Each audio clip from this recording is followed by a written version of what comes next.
Hey guys, I'm Lindsay Moore. I live on Lake Bowen in Spartanburg, South Carolina. My blog, Just a Little Organic, chronicles my life and I share my passion for food and wholehearted living with friends and family. Now, thanks to Ingles, I'm gonna cook with you. I'm gonna take you step by step and show you how to bring some of my favorites to your kitchen table. Today we're starting out at Ingles, getting the ingredients to make my fall spiced overnight oats. For a full list of all the ingredients, check out the shopping list underneath the video player. You can print a list and take it with you, or you can pull it up on your phone while you're at the store. Now let's get cooking. So today we're gonna make my sheet pan supper, and this time, I make these all the time, and the great thing about them is that you can make them on a weeknight. They're easy, they're quick, and you can clean them up in a snap. Today we have acorn squash, and it's a winter squash. It's really sweet, kind of nutty. It has a hard shell and it gets soft inside when you cut it. There are tons of ways to cook it, but today we are going to slice it so it comes out in about 1/4 or 1/2 inch little pieces. You put down a piece of tin foil or aluminum foil, and you can spray it with cooking spray if you want, or you can just leave it. For this case, I sprayed it just to make sure nothing sticks. I would advise not using parchment paper because I'm gonna put it on broil at the end, and you don't want parchment paper touching the top of the oven and starting a fire. So stay away from parchment paper. All right, this is just one acorn squash. And then the recipe calls for 8 ounces of mushrooms, portobello mushrooms sliced. Ingles sells these in 6-ounce packages, which is fine. 2 ounces is not gonna throw off the recipe, and you're good to go. So you add your mushrooms. I've already washed and dried these. And then you add your onions. They're cut into 4ths. It doesn't matter. If you like onions a different way, cut them a different way. I just like them like this. And then we are going to put 2 to 3 tablespoons of extra virgin olive oil. I like 3 tablespoons, but you might be able to get away with 2. It kind of depends on how much acorn squash you have, how big the acorn squash is. Then we're gonna add a little bit of fresh cracked pepper. Maybe a little bit more. I like pepper. And then a pinch of salt. This is about, I would say, a 1/2 teaspoon of salt and maybe an 1/8 of a teaspoon of fresh cracked pepper that I just put in there, give or take. So then you're just gonna take your hands and mix everything together. You can do this in a bowl, but then you're just gonna get a bowl dirty and it's gonna be one more thing to clean up. So this is why I like this. You don't have to clean anything up. So you just coat, make sure everything has olive oil on it, and you can always add more olive oil if you need to. It's nice and coated. I got a man down, back on. And then you kind of just spread it out onto one even layer.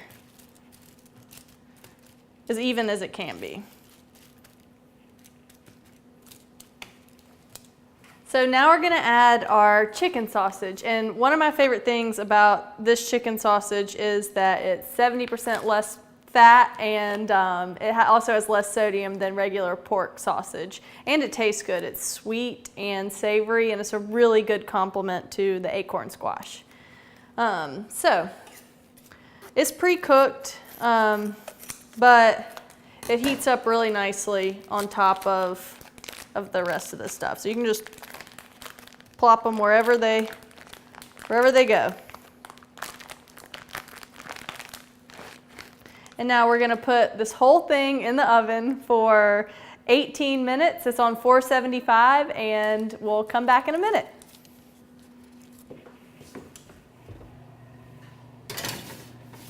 All right, it's been 18 minutes, so I'm gonna pull out the sheet pan supper just to, I'm gonna turn this off first. I'm gonna pull out Be careful, don't stick your head in here while it's right when you open the door, because it'll be really hot. 475 is hot, and you'll burn, the steam will burn you. So we're gonna just switch the oven to broil. And we're not gonna do anything except for take our herbs. In here we have oregano, and we have rosemary, sage, and thyme. You can use whatever herbs you want, but I really like all of these together. They're savory, and they go well with everything on this dish. So you just take it, and it seems like a lot, but it's really not. Sprinkle it evenly over everything. And you may want to give your sausages just a little turn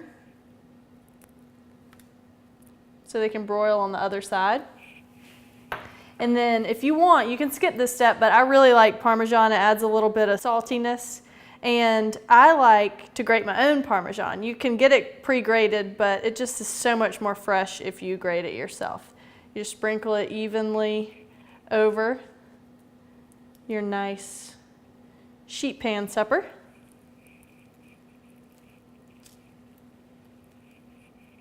This is about half a cup. You don't have to use it all, or you can use more. I don't like too much because I don't want it to be too cheesy.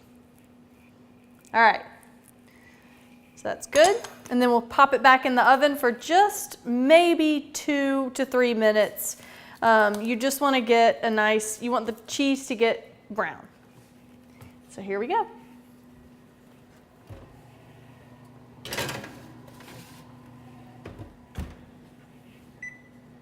I'll set it for 2, and then we'll wait for 2 minutes, and it'll be done. All right, it's been 2 minutes, and I'm gonna check to see if our cheese is melted, and it is, so I'm gonna pull it out.